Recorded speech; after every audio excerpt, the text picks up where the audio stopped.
Graça e paz. Vocês estão bem? Que bom. Fala, mano.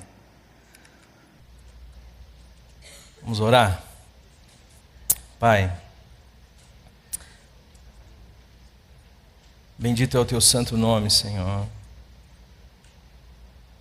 Clamamos a manifestação da vida ressurreta de Jesus, a unção de Cristo, e que o Senhor mesmo repreenda todo o espírito contrário à vida, todo espírito de incredulidade, seja por ti mesmo repreendido. Que a tua palavra, que é o martelo que esmiuça a penha, destrua sofismas, pensamentos ou fortalezas de pensamentos nas nossas mentes. E que o Senhor nos dê a graça de conhecê-lo e de ter comunhão contigo, Pai, porque é para a comunhão do teu Filho que o Senhor nos salvou.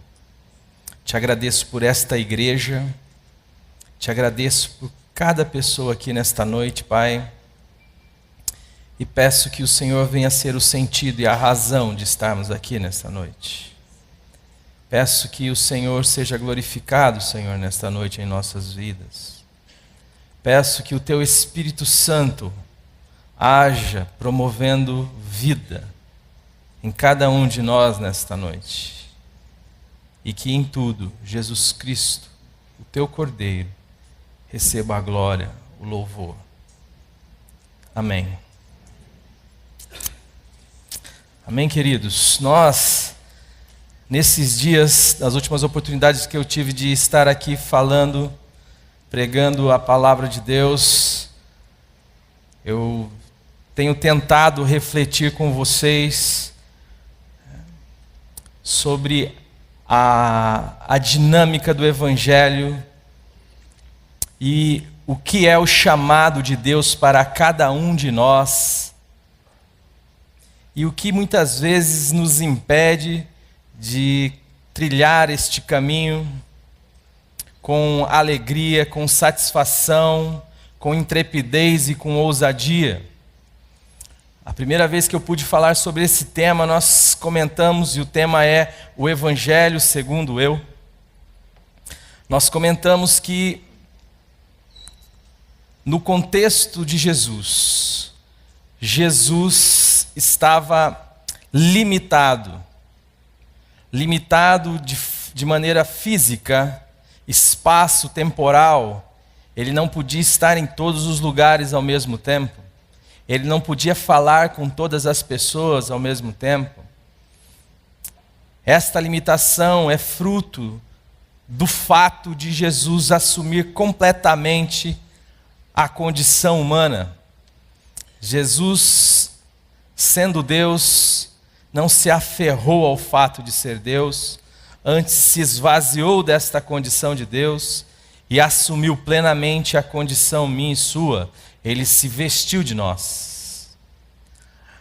Tamanha é a proximidade de Deus conosco, que Deus se torna um de nós e se comunica conosco através ou a partir de nós, daquilo que nos é possível entender. Esta é uma regra básica da comunicação. Quando você vai se dirigir a alguém, você tem, para poder ter uma comunicação boa, você precisa falar a partir da pessoa. E Deus se torna um de nós e assume plenamente, então, as limitações pelas quais eu e você passamos. E por isso, Ele também sofreu essas limitações. Houve alguns homens que andaram com Ele, que viveram com Ele, e que, inspirados pelo Espírito Santo de Deus, resolveram então escrever acerca de Jesus, sua vida, sua obra, seus ensinamentos. E nós entendemos esses escritos como canônicos, pelo menos os 4 que nós temos no Evangelho: Mateus, Marcos, Lucas e João. estes textos foram escritos por pessoas que, a partir do seu convívio com Jesus, do seu relacionamento com Jesus, anunciaram então esta boa notícia. Aquilo que eles disseram depois, nós vimos, nós tocamos, nós apalpamos com respeito ao verbo da vida. Ou seja, Deus, é de Deus que nós estamos falando. É do Filho de Deus, é do Messias, é do Deus entre nós, ou do Deus conosco, do Emanuel, que passará logo em Pentecostes a ser Deus em nós.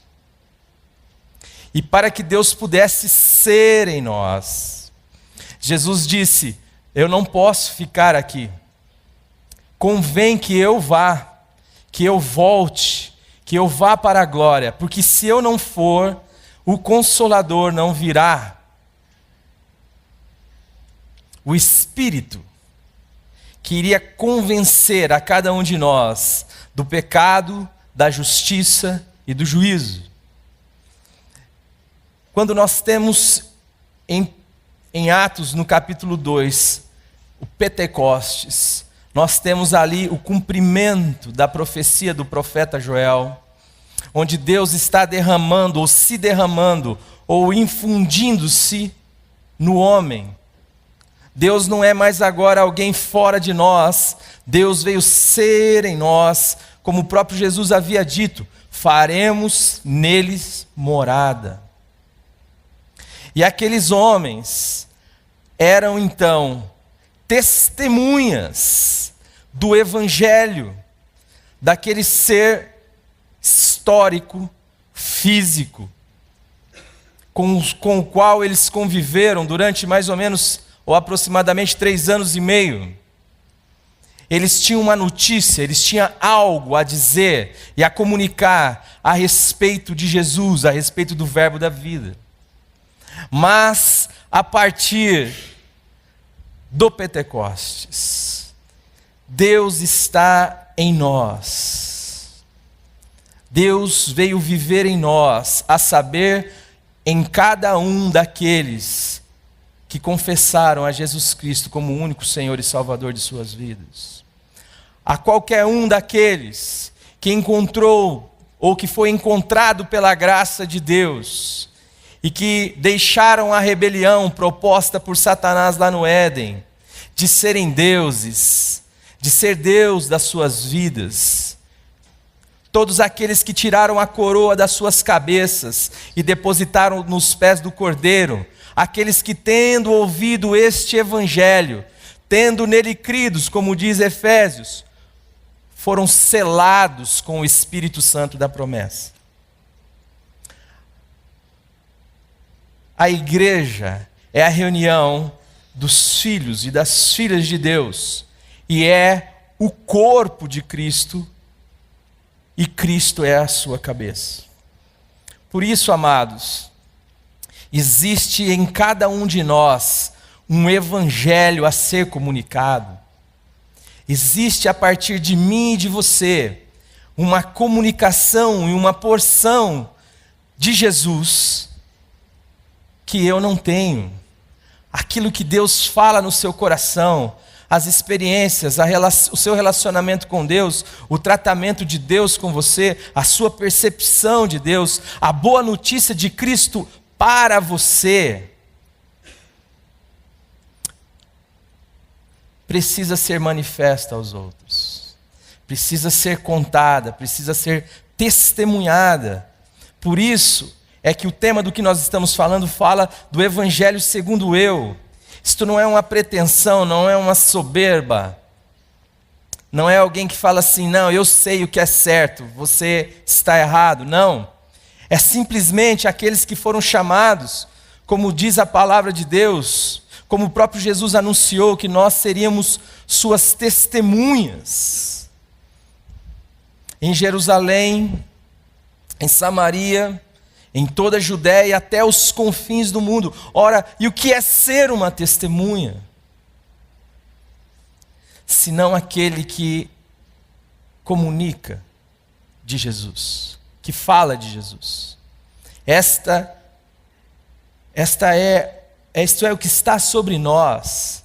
A palavra de Deus vai dizer que Deus estava em Cristo reconciliando consigo mesmo os homens, o mundo, não imputando aos homens os seus pecados, e nos deu o ministério da reconciliação. Ou seja, está sobre mim. Oi, Marcinho, que feliz te ver, cara. Está sobre mim e sobre você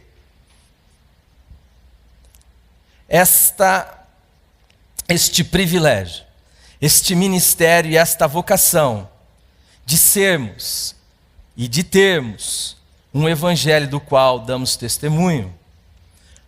Mas no segundo momento que nós vimos e falamos um pouco, nós sobrevoamos sobre o capítulo 6, 7 e 8 de Romanos, porque o que nos impede muitas vezes, quando nós olhamos para a igreja brasileira e para a dita igreja evangélica brasileira, nós vemos a sua pujança. Ela é uma igreja vibrante, ela é uma igreja que cresce. Eu lembro que quando eu saí da da faculdade de teologia, havia uma expectativa de que até 2020 nós seríamos 30 milhões de cristãos evangélicos no Brasil. Só que nós estamos em 2012 e hoje os caras já não conseguem contar mais, porque quando eles vão contar o negócio já foi. Mas mesmo em detrimento de tanta pujança, de tantas ações, de tantas práticas, há um déficit do ponto de vista do testemunho. O impacto do evangelho na vida da nossa nação, ele é reduzido. E não só é reduzido, como ele também é colocado em xeque. Porque o que nós vemos, de maneira geral, hoje eu falo com toda clareza e franqueza e descanso no meu coração, que eu tenho vergonha de dizer que sou pastor. Tenho vergonha, já disse uma vez, não por causa da minha vocação, mas pela falta de significado, ou ainda, pelo significado ruim que este nome tem. Quando alguém me pergunta se eu sou evangélico, eu preciso colocar todo um chão para responder para ela, você vai me entender como um evangélico, mas eu não. Porque perdeu-se o testemunho de um Deus gracioso, amoroso, e um Deus que foi revelado em Cristo Jesus, como Deus que é amor. Transformamos Deus e a relação com Deus num sistema religioso que tem assassinado as pessoas, emocionalmente, fisicamente, que tem explorado as pessoas, como é próprio de todo sistema religioso, seja ele qual for, batista, presbiteriano, católico, budista, metodista, o que for. Desde que se estabeleça uma relação entre Deus e você, no qual você é o agente, isso se constitui num engano. No qual você e eu conseguimos absorver, captar, entender como um sistema pela nossa cabeça, isto é um engano. Porque a dinâmica do evangelho é a dinâmica da incompreensão. É a falta total de possibilidade do homem carnal entender o que Deus fez em Cristo Jesus e o que Deus está fazendo em Cristo Jesus. Porque o homem natural, diz as Escrituras, não compreende as coisas de Deus porque lhe parecem loucura, e estas se discernem espiritualmente. Nós não conseguimos entender nada que fuja da regra da justiça retributiva, onde em fazendo você algo, Deus então lhe dará a recompensa. Ou em errando você, Ele lhe dará o juízo. Enquanto o Evangelho vai dizer que Deus encerrou todos debaixo do pecado para usar de misericórdia para com todos. Enquanto as Escrituras vão nos ensinar que não há um justo, nenhum sequer, não há ninguém que entenda, não há ninguém que busque a Deus. Todos se extraviaram e a uma se fizeram inúteis. Não há quem faça o bem, não há nenhum só. Não há um sequer. Bom, nós sabemos isto, mas nós transformamos isto num sistema de dogmas.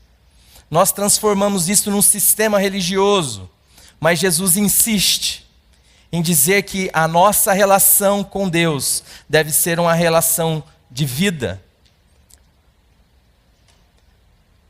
Aliás, só é possível dar este nome de relacionamento quando eu posso ser quem sou, quando eu posso ser livre para ser quem sou, quando eu sou amado para ser quem sou, e quando eu ando na verdade para ser quem sou, e quando eu sou aceito para poder ser quem eu sou. Na religião, você vai perceber que o Deus do contexto religioso, ele não se interessa por motivações internas. Enquanto o Deus das Escrituras revelado em Jesus não se importa, preste atenção. O Deus revelado nas Escrituras não se ilude com as nossas ações, com aquilo que fazemos ou deixamos de fazer, porque o seu olhar está focado no seu coração, Alcides. Ele está buscando a intenção com a qual você está fazendo ou deixando de fazer.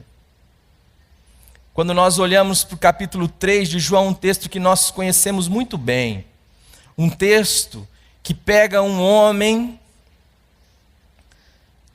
chamado Nicodemos, e que nós sabemos dessa estrutura toda que envolve Nicodemos, porque ele é um fariseu, ele é um príncipe, ou um dos principais dos fariseus, dos judeus. Ele é um homem que se dedicou ao aprendizado e ao ensino, ao aprendizado e ao ensino de tudo aquilo que tinha feito de Deus um sistema. As 10 leis que haviam se tornado mais de 600. E ele procurava ordenar a sua vida de acordo com cada regra daquela. E ele era um fariseu, ele era um santo do ponto de vista da religião. Paulo também serviu a esta estrutura, e ele dizia que segundo a justiça que havia na lei, ele era irrepreensível. Mas Jesus fala para este homem que ele está morto. Fala para este homem que ele precisa de algo que só pode ser descrito como um novo nascimento. Como algo inimaginável, como algo tão fantástico e significativo, e tão milagroso, miraculoso, tão impressionante, que eu não encontro palavras para dizer a não ser um novo nascimento. Mas no exato momento que ele ouve essas palavras, a sua cabeça sistematizada tenta então ordenar estas palavras de Jesus e tenta então colocá-las de um modo entendível para ele, e ele começa então a dizer: como pode ser isto? Pode porventura um homem, sendo velho, entrar no ventre da sua mãe e tornar a nascer? quer fazer daquilo que Jesus está propondo a ele, está falando da sua necessidade, mas um sistema inteligível, no qual eu posso dominar. É como se eu fizesse um bolo. Olha, coloque tantas latas de leite, tantos ovos, tanto de açúcar, coloque tanto tempo no forno, e o resultado será este. Para que em dominando este processo, eu de novo coma da árvore do conhecimento do bem e do mal, onde Deus é desnecessário, porque eu sou Deus, e sabendo da receita, posso manipulá-la. Dispenso a relação com Deus, porque tenho conhecimento do que fazer, do que não fazer, de quanto tempo fazer, de quanto tempo não fazer. E posso depois, quem sabe, comercializá-la, como é próprio do que nós vemos hoje em dia na igreja brasileira. Pessoas que acham que detêm o conhecimento de Deus, que é capaz então de mover a mão de Deus por causa de um dogma. E Deus fica refém dessa estrutura, enquanto Ele comercializa isso aos outros. Eu quero dizer mais uma coisa. Isto é fruto de um Deus que é um ídolo, que não é o Deus e Pai de nosso Senhor Jesus Cristo. Ele é um fruto de um Deus que parte das minhas conveniências e das minhas necessidades. É um Deus que eu crio para poder, de alguma maneira, obter as minhas vantagens, obter o que eu quero. É um Deus que eu não quero ter relacionamento. Quando Jesus disse assim para os seus discípulos: o que diz o povo que eu sou, ser o filho do homem? Uns dizem que o Senhor é João Batista, Elias, ou um dos profetas. Para quem não quer ter relacionamento, pouco importa quem Deus é. Importa como eu manipulo esse Deus, como eu torno esse Deus refém meu, para satisfazer o Deus que eu sou. Você só vai querer saber a identidade de Deus o dia que você quiser ter relacionamento com Deus. O dia que você entender que Deus é o sentido da sua vida. Que fora de Deus você está morto. Que fora de Deus não importa que você ganhe o mundo inteiro, você irá se perder. E Deus não quer fazer barganhas e negociatas com você. Deus quer filhos e filhas. Deus quer te fazer um filho e uma filha. Deus quer fazer de você um herdeiro, quer fazer de você uma herdeira. Deus quer fazer de você uma nova criatura, um ser humano capaz. Eu vou substituir essa palavra, um ser humano que reflete Deus, que testemunha de Deus pela sua vida. Mas o que nos impede? O que nos impede é que nós acreditamos no sistema. Por que nós criamos sistemas religiosos? Entenda sistema aqui como um padrão, para que eu possa me medir dentro dele, para que eu possa me avaliar dentro dele. O sistema funciona como um gabarito. Se eu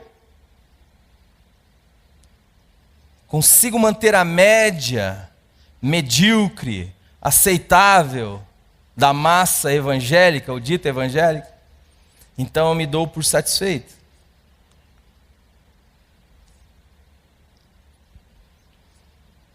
Eu prefiro as regras e as fórmulas, porque a vida relacional, pautada no amor, na liberdade, na verdade, ela cria riscos. Ela cria possibilidades. E eu nunca vou conseguir saber se eu estou de fato agradando ou se eu estou, de alguma maneira, desagradando Deus. Tento sistematizar Deus.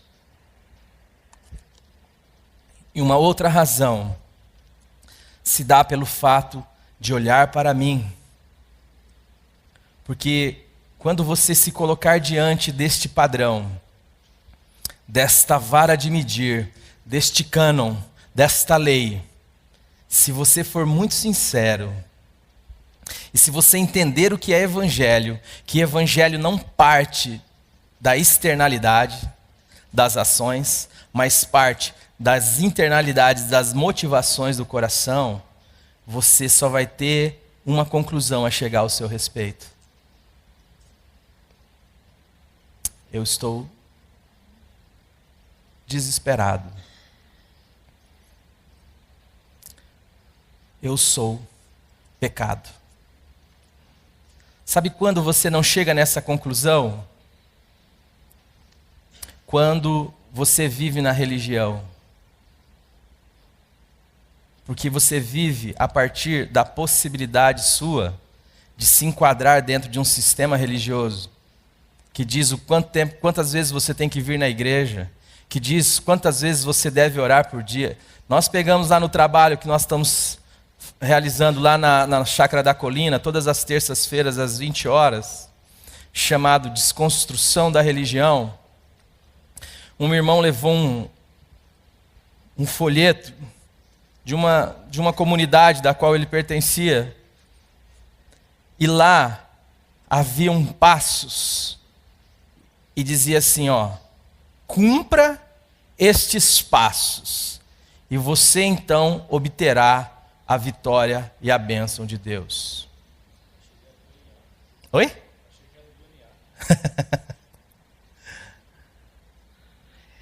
Lá dizia quanto tempo você tinha que orar, quantas horas você tinha que ler, quais os livros você teria que ler, para você fazer a oração de Jabes, e assim por diante. Um sistema.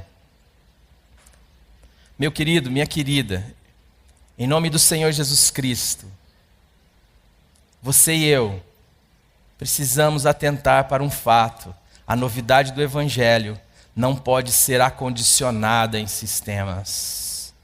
Quando Jesus vai responder a Nicodemos, ele fala assim: meu querido, você quer guardar e sair numa caixa, mas eu quero te dizer o que significa o que eu estou te dizendo. Olha para o vento, querido.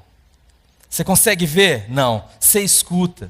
Você o percebe, mas você não sabe de onde vem nem para onde ele vai. Assim é todo aquele que é nascido do Espírito. Você querer colocar um filho de Deus dentro de uma regra para poder medir se ele é filho ou não é filho de Deus, isto é impossível. Porque o que é nascido de Deus não pode ser discernido por ninguém. Vamos ler um texto? 1 Coríntios.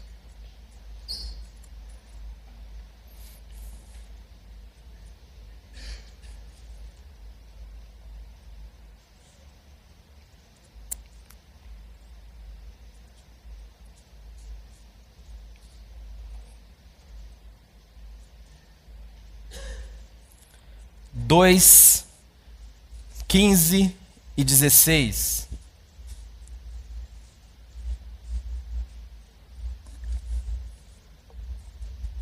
Porém, o homem espiritual julga todas as coisas, mas ele mesmo não é julgado por ninguém. Pois quem conheceu a mente do Senhor que o possa instruir? Nós, porém, temos a mente de Cristo. Sabe o que esse texto está dizendo? Que o homem espiritual, quem que é o homem espiritual?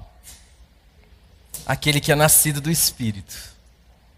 Ele não pode ser discernido, julgado por ninguém. Ele pode julgar todas as coisas, mas ele não pode caber dentro de um sistema, dentro de uma caixa. Ele está para além, a menos que você consiga entender a mente de Deus. A única maneira de você poder identificar um filho de Deus a partir de um sistema é se fosse possível a mim e a você compreendermos a mente de Deus. Como isto não lhe é possível, também você não pode discernir quem é filho de Deus e quem não é filho de Deus, e não pode criar sistemas para que as pessoas sejam julgadas por esses sistemas. O que você diria de Davi, por exemplo, se você o conhecesse? Você diria que ali há um filho de Deus?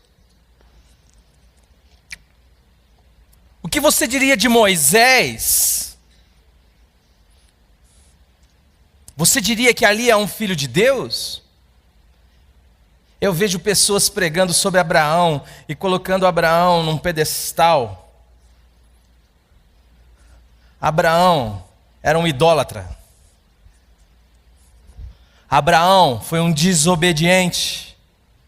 Deus falou: sai da sua terra e sai da sua parentela e vai para uma terra que eu te mostrarei. Abraão saiu da terra, mas levou o seu pai, levou o seu sobrinho. Deus mostrou a terra, mas na hora que o negócio apertou, ele fugiu para o Egito. Foi buscar apoio no Egito. Chegando lá, armou as maracutaias humanas, dizendo que a sua esposa não era sua esposa, que era sua irmã, para que quando os egípcios se interessassem por ela, e iriam se interessar, ele fosse poupado. Imagine como ficou o coração de Sara, para baixo de chinelo. O meu marido me expõe a ser amante de outro homem.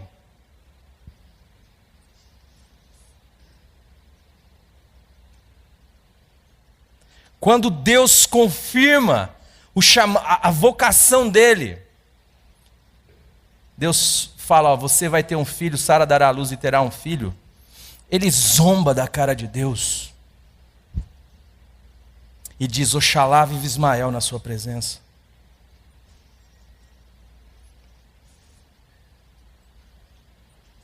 O que você diria de Abraão? Como você mediria Abraão? Sabe como Abraão pode ser medido? Não pode. Mas a Bíblia chama ele de o pai da fé. Sabe por quê?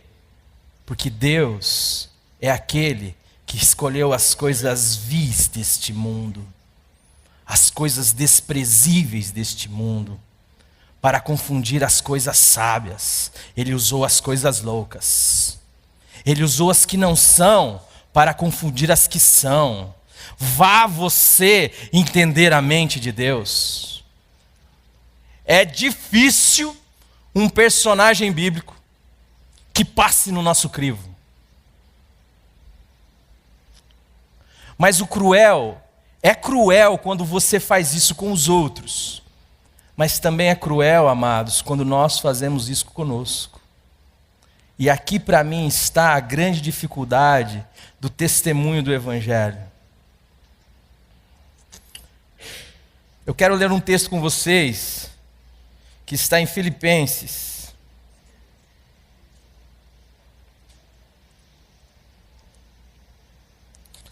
Capítulo 3, o versículo 17 e o 18.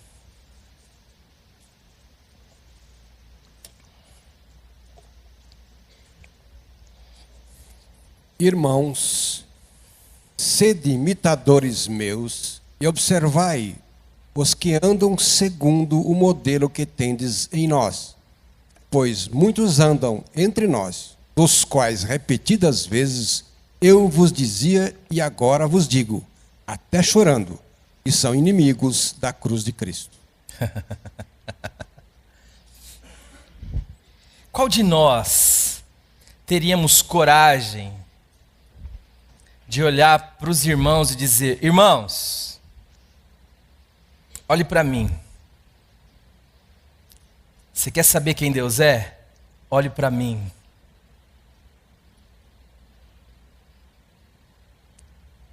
Você quer saber o que é evangelho? Olhe para mim. Sabe por que nós não temos coragem de pedir para que as pessoas olhem para nós, como Paulo fez, como ele já fez em Filipos, como ele já havia feito em Corinto. Sede meus imitadores, como eu sou de Cristo.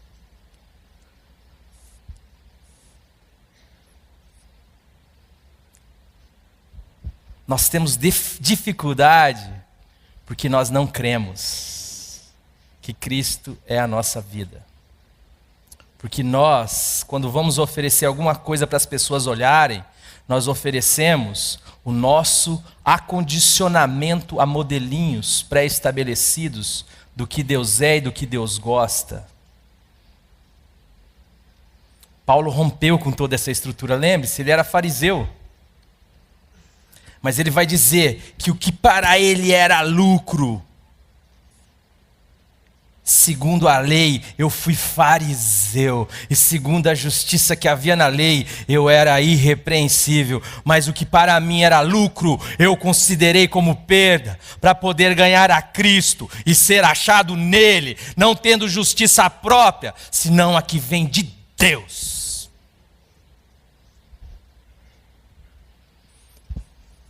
Olhe para mim, aqui está como nascido fora do tempo, um abortivo, um arrancado da boca do lixo, ao qual Deus tem manifestado a sua graça e a sua misericórdia. Se você quiser conhecer o Evangelho da Graça, olhe para mim, porque eu sou uma desgraça. Mas a graça de Deus tem sido suficiente na minha vida. E este Deus gracioso ama você e quer se manifestar gracioso a você também. Em mim você não encontrará nada de bom. Mas em mim há o Espírito da vida.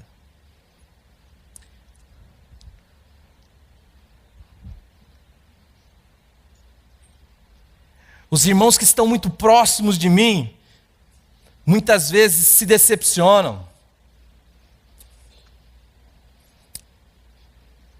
Ficam bravos. Porque consegue ver o que eu também vejo. Mas fé, amados, é andar pelo que não se vê. Sabe por que nós temos dificuldade? Porque nós passamos pelo capítulo 6 de Romanos e falamos, está consumado. Morri com Jesus, eu sei disso. E quem morreu está justificado do pecado. Ou seja, acabou. Mas quando eu olho para o 7 e vejo Paulo falando, rapaz, eu sei que em mim isto é na minha carne, não habita bem algum, com efeito o querer o bem está em mim, eu só não consigo realizar esse troço. Nós paramos por aí, mas existe o capítulo 8, e o capítulo 8 fala que a lei do Espírito da vida em Cristo Jesus nos livrou da lei do pecado e da morte. E que isso que você vê hoje em você, Cristo já crucificou na cruz. Isto não existe mais do ponto de vista de Deus, porque a nova criação começou, e começou no seu espírito. É por isso que Paulo vai terminando esse capítulo dizendo que toda a criação ficou sujeita à vaidade, e o texto ali está dizendo a natureza perversa.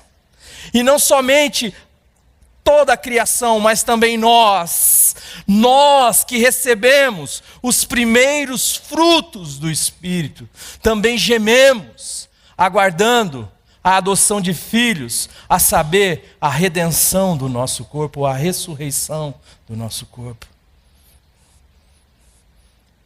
Querido, querida, você não precisa me mostrar que você é mau.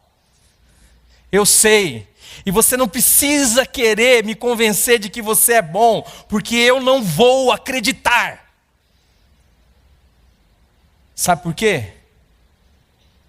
Porque eu tenho um eu em casa. Não perca o seu tempo. Não perca o seu tempo querendo falar que você paga as suas contas em dias, que você não adultera, que você não mata, que você vai na igreja, que você dizima. Porque tudo isto que você pode considerar que seja a sua força, o seu melhor, as suas qualidades. Eu quero dizer que se elas forem feitas neste espírito, são estas mesmas coisas que os estão afastando de Cristo Jesus.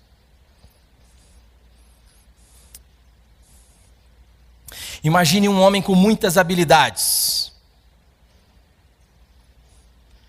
Imagine um homem extremamente hábil em pilotar um carro. Eu conheço um amado, o Jefinho, lá em Florianópolis. Deus te abençoe aí, querido. Muito hábil em... E vamos supor que você coloque na mão deste homem o melhor automóvel. E você dê um destino para ele. Chegar ao Chuí.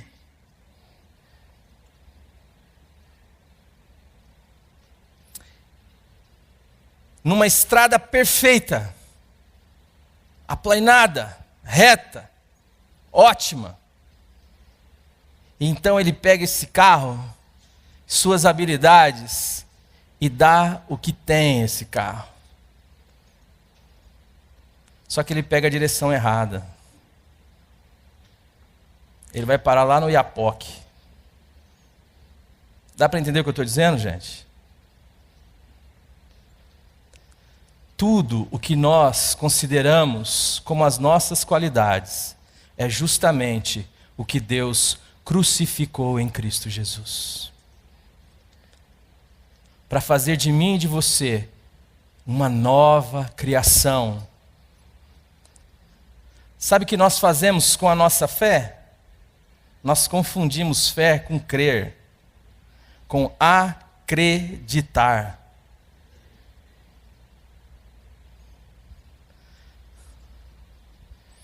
Eu vou falar duas palavras aqui, como um irmão me ensinou. E eu quero que rapidamente você responda qual dessas duas palavras tem relação com fé. Combinado?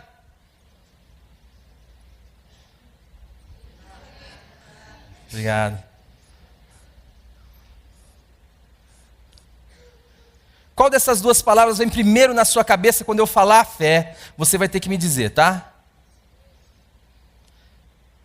Qual dessas duas palavras está primeiro relacionado com fé no seu coração, que vem na sua cabeça? Conhecimento ou confiança?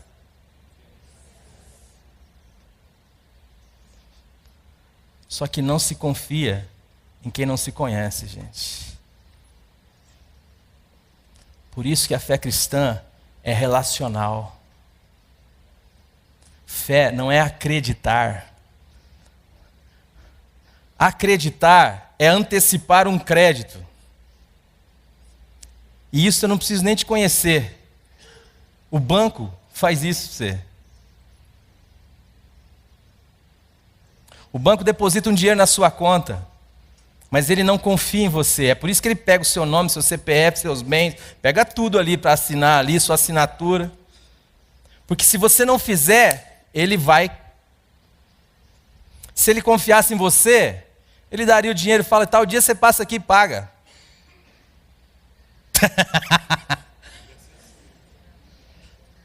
Mas nós fazemos assim com Deus.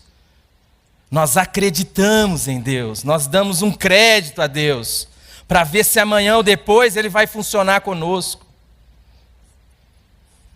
Mas Abraão chegou num ponto onde ele rompeu com tudo que era plausível e pulou na loucura, porque ele conheceu Deus. E quando nós conhecemos Deus, as nossas decisões em relação a Deus são tomadas por causa do próprio Deus. Deus não está mais sobre júdice. Eu não estou acreditando em Deus. Eu conheço Deus. Em Deus eu não creio, de Deus eu conheço. Jung disse isso, né? Mas como é que está a nossa relação com Deus? Eu vou fazer isso aqui, se der certo, quando não dá certo. Meu Deus, mas... Abraão levantou o cutelo.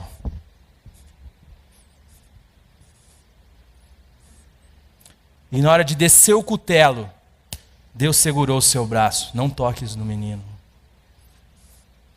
Isto é coisa de quem conhece, não é coisa de quem acredita. Ser crente, os demônios também são. E tremem. Que Deus nós temos tido, ou que comunicação do Evangelho nós temos dado. Um Evangelho comportamental, regulado por normas e por regras. Um Evangelho que vaza da sua vida como um tesouro que vaza de um vaso de barro, que todo mundo olha e fala: pô, esse quebrado eu conheço, mas tem vida saindo dele. Esta mulher eu conheço. Se apertar dói igual em mim. Mas tem algo aí que eu preciso. A minha boca salgou. É o Deus da misericórdia, é o Deus de toda a graça se manifestando a mim e a você. É o Deus vivendo em mim. Compreende isto, meus amores? Deus não é alguém que sofre de uma baixa estima terrível, que criou um grupo de pessoas que ele as amedronta, ou que ele as corrompe, ou que ele as suborna, para ficar dizendo assim: Deus, o Senhor é lindo, o Senhor é Deus mesmo. Aí fica feliz, igual o Bill estava falando aqui, eu vejo o Bill ministrando. Gente, cadê a alegria? Como dizia C.S. Lewis, a alegria é coisa séria no reino de Deus. Mas sabe por quê? Porque às vezes, queridos, a nossa visão está embaçada, nós não conseguimos celebrar com Deus que nos aceitou de uma maneira tão maravilhosa, mesmo eu sendo quem eu sou, que eu não tenho outra coisa a não ser me alegrar com o Senhor. Eu sei que a alegria às vezes não necessariamente se manifesta nas risadas, nos pulos, mas eu digo numa face alegre. Um coração alegre aformoseia o rosto. Sabe, aquela pessoa que você olha, ela pode estar séria, mas você sabe que Cristo está sendo visto ali. Amados, vamos louvar a Deus, porque o Evangelho é um lugar espaçoso. Nós entramos e saímos e achamos pastagem. É um negócio de espaço, de largura. É um negócio de liberdade, de amor. Foi rompido, o castigo que nos traz a paz estava sobre ele, e por suas pisaduras nós fomos sarados. Hoje eu posso ser quem sou, porque eu sou um amado de Deus, porque eu sou o que Deus diz que eu sou, porque eu sou uma nova criatura se eu estou em Cristo Jesus, porque Deus providenciou em Cristo Jesus tudo para poder me receber santo, inculpável, incorruptível, para que eu pudesse viver as possibilidades de Deus e não as minhas. Eu queria só ler mais um texto para poder encerrar.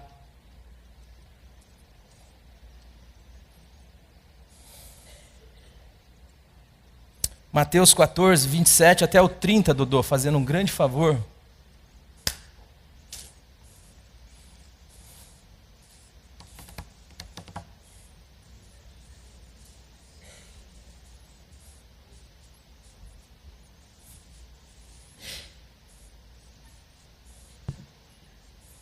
Mas Jesus imediatamente lhes disse: tende bom ânimo, sou eu, não temais. Respondendo-lhe Pedro, disse: se és tu, Senhor, manda-me ir ter contigo, porque sobre as águas, manda-me ir ter contigo por sobre as águas. E ele disse: vem. E Pedro, descendo do barco, andou por sobre as águas e foi ter com Jesus. Reparando, porém, na força do vento, teve medo, e começando a submergir, gritou: salva-me, Senhor. Pedro é demais, né, gente? Pedro é igualzinho nós, cara. Ele é melhor um pouquinho, eu acho. Irmão, não ande segundo as suas possibilidades, não olhe para você, esqueça das coisas que para trás ficaram e percorra o caminho que lhe está proposto, a vocação que Deus lhe deu em Cristo Jesus. São essas as possibilidades que lhe estão propostas. Pedro, quando olha, eles primeiro veem Jesus vindo, e quando Deus vem no seu poder e manifesta a sua glória de alguma maneira, causa temor, causa tremor, causa medo. E os caras estão apavorados. E Jesus, calma, gente. Calma, pessoal, sou eu. Pedro fala assim, se és tu mesmo, manda eu ir ter contigo, Senhor. E ele fala, vem. E quando ele fala, vem, o cara sai do barco, irmão. Sabe o que está acontecendo? Pedro não está olhando as suas possibilidades, ele não está olhando para si, ele está olhando para as possibilidades do Senhor. Há um espírito novo dentro de você, se você é um filho ou uma filha de Deus. É sobre essas possibilidades que são infinitas, que não têm limites, as possibilidades do Espírito, que Deus te chama a andar. Não é para olhar para você, porque quando você olha para você, você afunda, e não é a sua fé que move a mão de Deus, porque se fosse o caso, Pedro tinha morrido afogado. Mas é o caráter de amor de Deus que anda em direção a você para te sustentar mesmo na sua incredulidade. Pedro olhou e a princípio viu as possibilidades de Deus. Nós temos medo de testemunhar e de viver a vida que Deus tem para nós, porque nós olhamos para nós, porque nós vivemos segundo as nossas possibilidades, porque nós andamos por vista e não por fé, porque nós não andamos segundo aquilo que Deus diz de nós. Aí nós criamos sistemas, nós colocamos moldes e nos enquadramos dentro dele e nos damos por satisfeito, e Deus está falando, não é isto, é relacionamento, é loucura, é liberdade, é alegria, é graça, é verdade. Não há segurança, porque precisa de relacionamento. Não há proteção nisto, porque você vai ter que conhecer o caráter de Deus, até o ponto em que um dia você vai dizer assim, Senhor, toma aqui o meu filho. Sabendo que Deus é um Deus de caráter, que Deus é um Deus de verdade, e ainda que a figueira não floresça. Abacuque 3.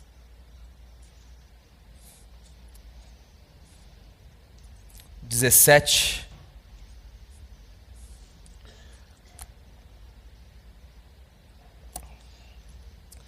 Tem uma mocinha linda aqui que está me paquerando, gente. Olha. Chama Lili o nome dela.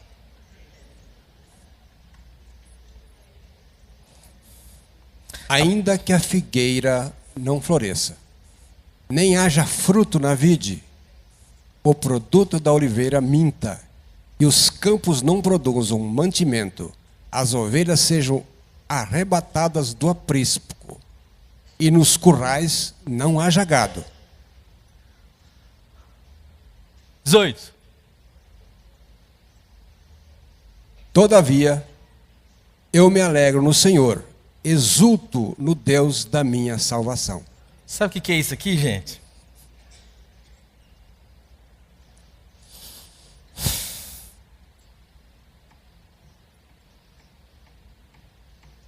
É alguém que não está mais fazendo barganha com Deus. Ele não está indo na igreja para poder arranjar um casamento, para poder ficar rico, para poder ficar curado. É alguém que conheceu a Deus. E o novo nascimento é isto, viu, meus amores? Não adianta você falar ou conhecer a doutrina do novo nascimento. Novo nascimento é aqueles que veem o reino de Deus. E quando você e eu vemos Deus, ainda que a figueira não floresça, não haja fruto na vide, o produto da oliveira minta, o gado seja arrebatado do pasto, contudo eu me alegro no Senhor, da minha salvação. Não há barganhas com o Senhor, não há créditos ao Senhor. O que há é conhecimento de Deus. E é isto que o mundo está aí desejoso de ver, porque este joguinho no qual eu faço e recebo esta barganha, o mundo nem precisa ir na igreja para conhecer isso. Isso aí, no sistema dele já é assim. Agora, quebrados, falidos,